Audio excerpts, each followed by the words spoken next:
Hi, I'm Jeff Haas, creator and writer of The End of All Terminus, and the host of the Traversing the Stars podcast, where I host the stars of entertainment and comic books. And you're watching and listening to Two Geeks Talking with the best host there is, Kurt Sasso. I didn't pay him to say that.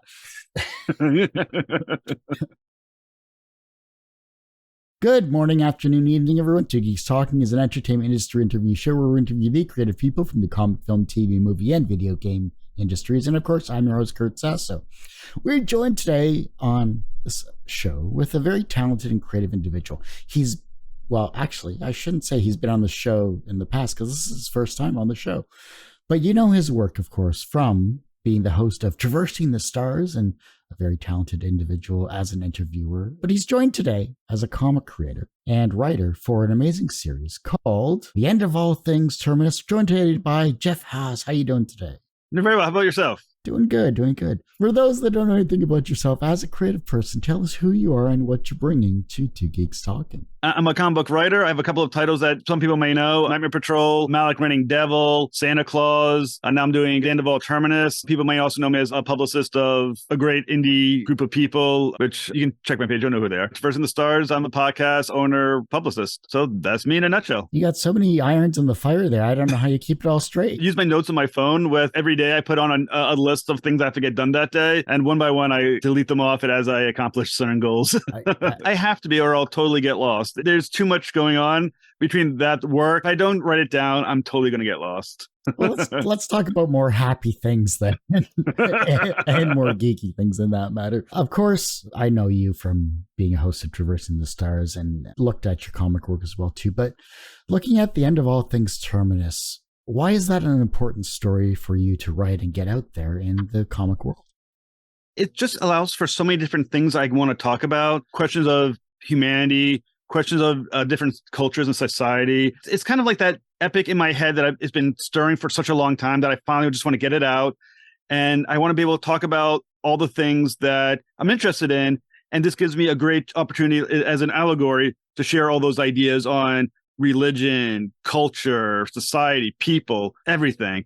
And I think it's going to be a fantastic ride, and I get to kill off a whole bunch of people. So it's going to be a lot of fun. Fictitious people at that, yeah. I think in my head, I start off on the ship. The Terminus is the name of the ship. There's going to be 100,000 on the ship when it all starts. And probably by the end, I'm looking at between 8 to 12 survivors. So a lot of people are get to die. You know, what's the most misunderstood aspect about the sci-fi genre that maybe people who don't follow it don't understand? Don't respect it. Maybe think it's for kids. There's also an idea of sci-fi being geeky and it's just kind of like tech babble instead of story. And I think a lot of people also take it as pure entertainment when the great sci-fi stories, and most of them, Star Wars, Star Trek, anything like that, are deep allegories with big ideas behind them and a lot of scope. And I think people need to respect the genre for that. I mean, we're so inundated with sci-fi as it is, and it's a great genre, like you mentioned, but I think everyone automatically gravitates towards, okay, if it's sci-fi, it's a Star Trek. You know, if it's an epic, it's a Star Wars. There doesn't seem to be any real leveling of the playing field these days. It's independent creators like yourself that actually get to finally showcase the talent that's out there. I think the broader audience needs to accept sci-fi. And I think, like I said, I think it's easily dismissed as something that's not identifiable, something that people can't connect with. That's something that people feel intimidated by just because of the techno aspects of it. And people think it is just pure nerd material, but it's not. It is fun. I mean, Star Wars, extremely a fun series. Star Trek, even with all the philosophy and everything else that's in part of it, it's still great entertainment. And I think people are afraid of approaching something that they're going to be intimidated by. Obviously, yourself as a creative person, it's wonderful to have a team around you. Who are the people that have worked with you on this particular series? The artist behind the book is Brad Shipp, who's a wonderful artist. His work, he creates these great designs for these aliens. The ship is fantastic looking. The designs inside the ship, they just look epic. Everything about Brad Shipp is epic. Story is going to be black and white at the moment. So he is the penciler and the inker and providing the gray tones and things of that nature. I think a lot of people are going to be impressed with what he has. And the aliens look badass, which is what you need in sci-fi. If the aliens don't look cool, you lose the sci-fi fan base. And that's the one thing I noticed about the preview you sent me here. It was this contrast of the darks, the lights, the gray tones. I think the epitome of a good artist is not how they color, but how their black and whites stand next to what they can do in color. And then we look at Terminus here, it's up in that level because, I mean, the detail. This should be a manga. Like this should be like part of the Japanese culture. Like why aren't you like promoting this in Japan? I wish I was more familiar with manga because they sell so well right now. There's such a boost in manga sales. At the end of the day, what Brad Shipp does, he gives each alien a sense of their culture. When you look at the Citadel, which is belonging to the acolytes of Devo, he just gives it the gothic scope that they deserve. The ship matches, the rooms match the aliens. The ship feels alive and it feels organic and tangible. It wouldn't work if it just whole thing just felt like just a random organization of rooms and shit, but he makes it look like it's real, that you can feel someone sitting in there and living there. And you can see the different aliens and you can see their voices are on the ship as well. It's not just everything just looks cookie cutter area. You can tell by immediately when you look at part of that ship, that's where these aliens are spending their time. That's their spot. And I think it really works. And there is an idea that if we hit $3,000 as a stretch goal, we may consider color, but for now I think black and white is the way to go, and it kind of gives it more epic, looking at scrolls almost. The Kickstarter campaign is currently ongoing right now, which is great to see, and you have a lot of progress with it so far here. What are some of the tiers that you're looking to showcase with this particular campaign, and what can we expect? All right, well, there's a lot of cool stuff. There's variant covers. Dave Valencia is doing a kick-ass cover. You probably know Chris Michael. He's doing a Crit Terminus, End of All Terminus crossover cover with our character Thraxus and one of his characters. They're going to be arm wrestling on the cover, which is going to be pretty cool. Good little crossover right there. We're going to have T-shirts. We're going to be selling prints as well. And the cool thing is, too, Brad Shipp, apparently he's an expert at making a 3D as a 3D modeler. So he has 3D models of the ship we're going to be selling. So you can have your own little ship, I guess, action figure that you can put out there. I think it's like 8 inches in size. I think something along those lines. It's there. Buy that as well. We're going to have stretch goals as well, stickers, pens as well. We're considering adding one for mugs as well that you can put on there. But there's going to be a comic store incentive as well, where you can buy a bunch of ours at a good price. It's something like $60 for like 10 copies, something along those lines. Yeah, I mean, we're trying to do everything we can to get people interested. You can buy all the 3 variant covers all at once. There's obviously the digital, which is going to be kind of cheaper. I think we're putting it at like $2, I believe, a $2 digital. For something that's a PDF, it takes me 5 seconds to email to someone, screw it, $2. I don't want to rip anybody off. Yeah, exactly. I mean, it probably cost me 10 cents to put it together, and $1.50 goes to Brad. The first stretch goal that we have is basically just tip the artist. Brad Shipp, he's a great guy. He's doing it at a relatively low price for an artist. If someone's doing it kind enough to price himself low to make sure the combo gets made, if it does well on the campaign, tip the artist. We want to make sure he gets his little extra for helping us out, helping the project. But like I said, eventually colors a stretch goal being around $3,000. The goal we have is at $1,200, and the goal for that hopefully is hit fast. That's reasonable, though. You're balancing things out and you're budgeting accordingly, and that's a responsible thing to do for a campaign for creating a Kickstarter, rather than going something crazy like $10,000 and then just not meeting. Yeah, I think the great thing is, one, if you're going to do something like this, you got to hit your goal. The second most important thing is try to make price things so you're not ripping off the people who are nice enough to pledge to you. The issue itself, the hard copy first physical tier, is $9. Once again, it's not a huge profit margin for us. Feel free to add a tip. But when you think about the cost of printing, think about the cost of giving it to Brad, it should be priced, in my opinion, as something that's reasonable. I don't want to do a 24-page comic book and have it priced at like $20. It seems a little bit unfair to a pledger who just wants to read your book. So then, as a creative person that you are in many different fields, what's the hardest part about being a comic book creator? Is it the beginning, the middle, or the end of your process? All of it.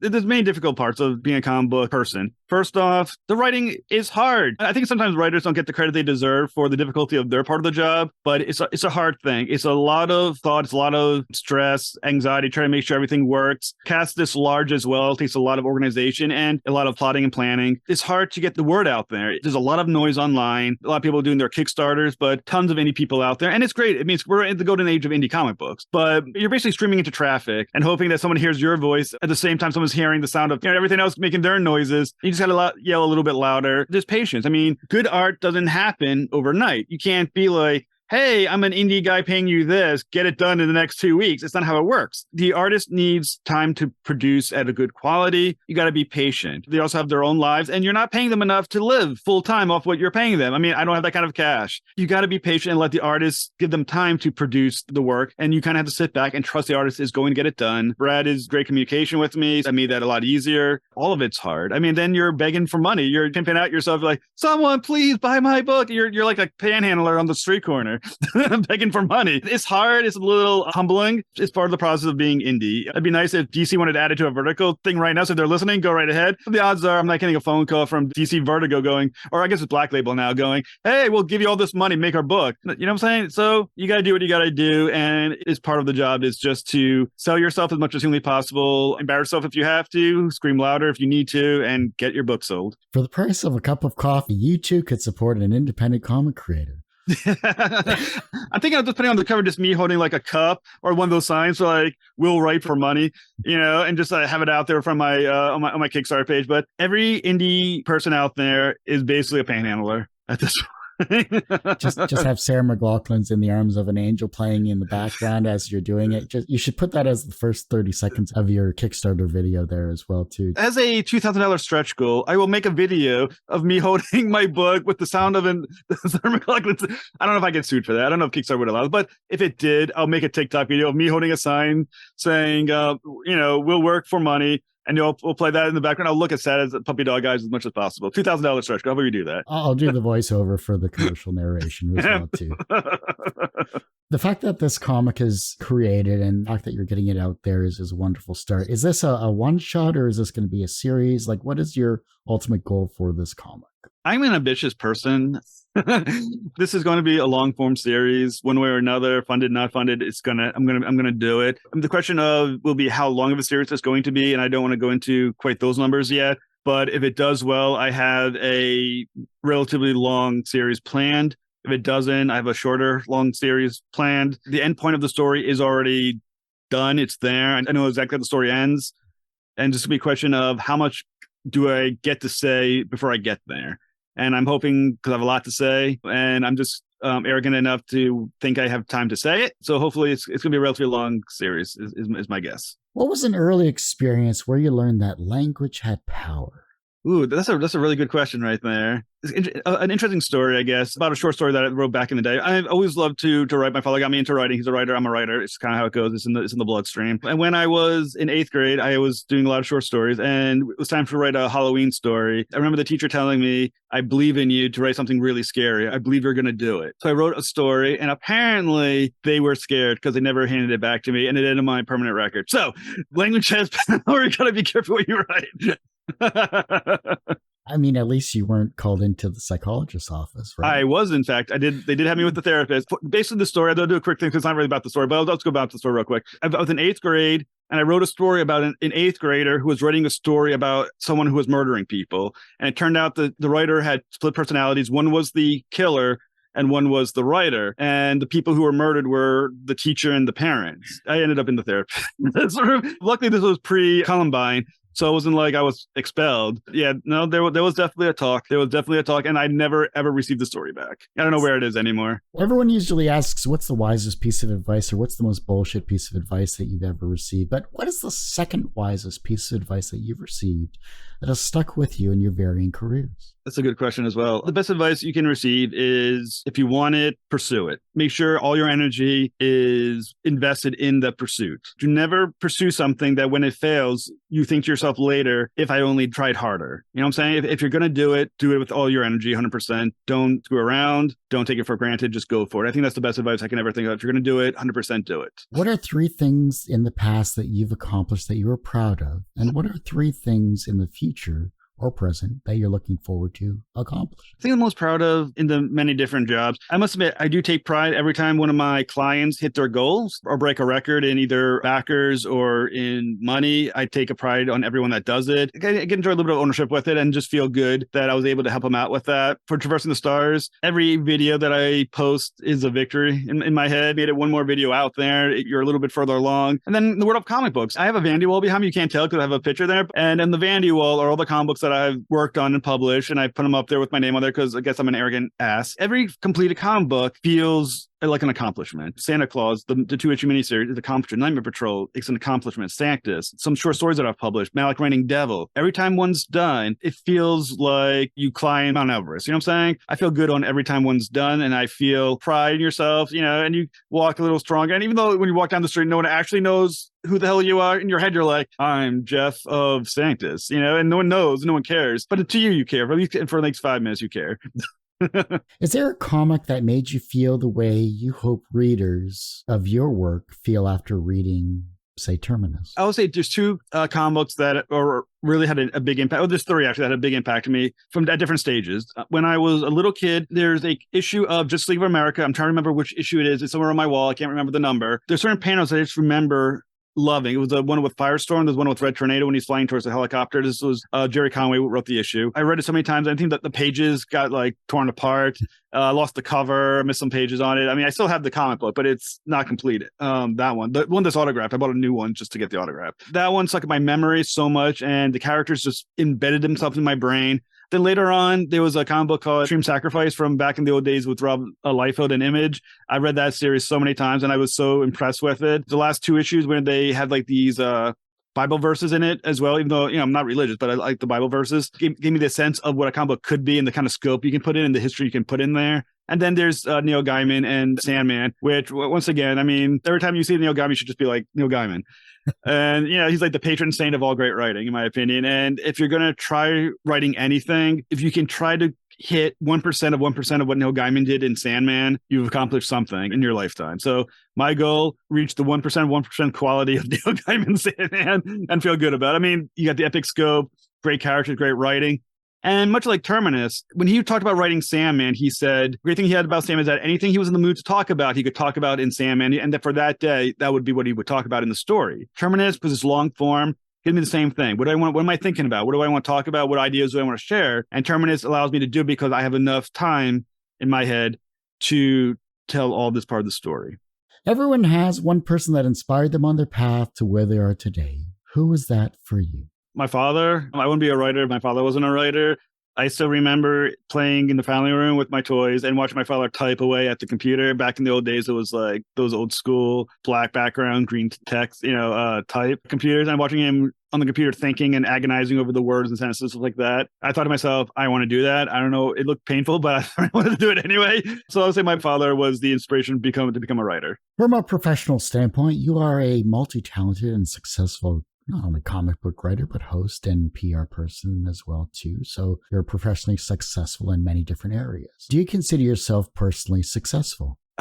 No. I will say that I'm one of those people who constantly look over the next hill and think I need to be there, or why am I not there yet? So I think no matter what I do, I always think of the next horizon being like, I got to be there. While my victories are enjoyed and are momentarily enjoyed, I always feel I should be at the next one. And that's what drives me to continue doing what I do, because I'm very, maybe even, I don't know, competitive is the right word. I want to make it to the next level of success. And I'm not sure what success is going to feel like, if I ever will totally feel like sit back and go, I've done it. But I think the reason why I keep doing it is because I'm still reaching for that level of success when I will eventually, maybe one day, go, I've accomplished that. So I will say, no, not yet. And I don't know when that will ever happen, but I feel like the line that keeps moving ahead of me when I try to get there. Goalpost moving, indeed. The reverse of success is failure. How do you deal with your failure? I don't like the feeling of failure. I don't know anyone who does, but I don't like it.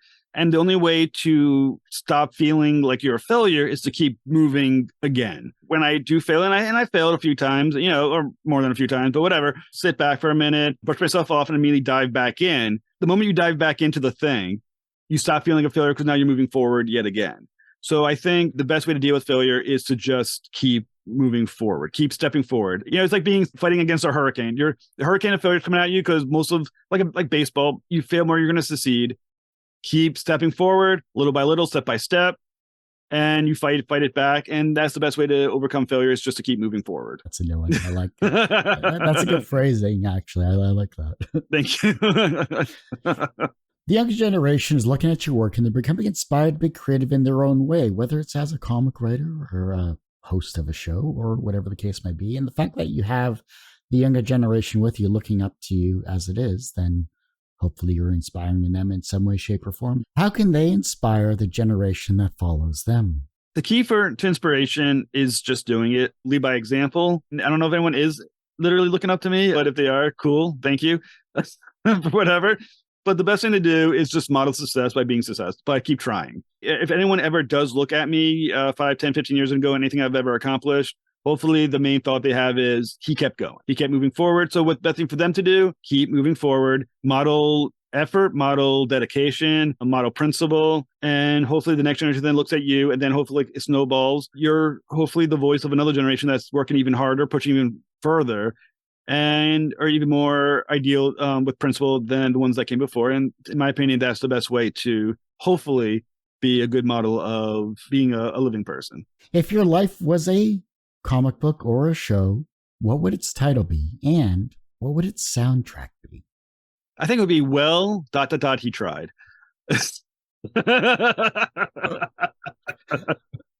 What would it sound like? There was a movie that had a soundtrack. I can't remember the name of it. It's not Devils in the Details. I think it's something along those lines. And it was from a movie called Hannah. And for some reason I just see the background. It's kind of like this weird, kind of like bouncy type sound that sounds half goofy, but half somewhat intimidating at the same time. That'd probably be mine because it's half screw up, half somewhat scary for anyone who might have lived it. But I think that would probably be the theme track. And it would be, well, he tried, and then the sound would, the music would kick in with the Devils in the Details. That's what I'd be thinking. Is that the one that was a Swedish film and then they turned it into a TV series? I believe so, yes. That was a good film. I really enjoyed it. Yeah, it's something that goes like dun, dun, dun, dun, dun, dun, dun, dun. It's something like this. It's that one, yeah. And it's something just about it. I think, yeah. I'm not saying that's one I would want to be my theme. I would like to be, the one I would want would be the Superman theme from the Christopher Reeves 1978 one. Yeah. That's soaring and powerful. But I think I'm going to end up with Devils in the Details. Take what you can get. I got it. Right. Well, Jeff, I hate to say it, but that ends this particular episode of Two Geeks Talking. I want to thank you so much for coming on the show.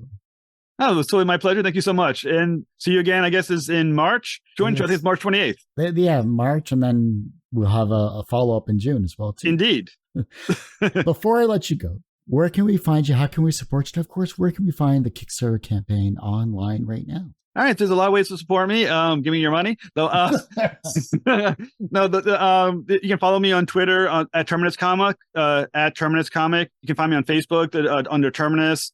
Or just follow me directly at Jeff Haas. The Kickstarter is live, so look at the end of all Terminus. You'll find it on Kickstarter right now. So give what you can, pledge, also get your rewards. I'm on Instagram, on TikTok. Follow me on YouTube at Traverse of the Stars as well. Think about me, apparently. I don't know.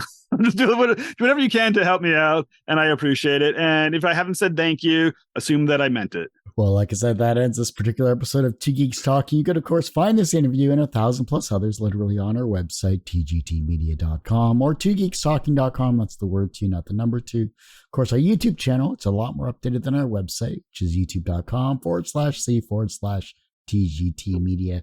And the podcast is back after 12 or so years. I've lost count, but it's back finally in 2023. At twogeekstalking.podbean.com, but you can find it on any streaming services. Do me a favor, like and follow it and share it with the masses. This interview with Jeff, along with many others, are going to be available, and I hope everyone has a wonderful rest of your day. And as I say every week, everyone has a story to tell. It's up to me to help bring that out. Thanks for listening and watching on Two Geeks Talking.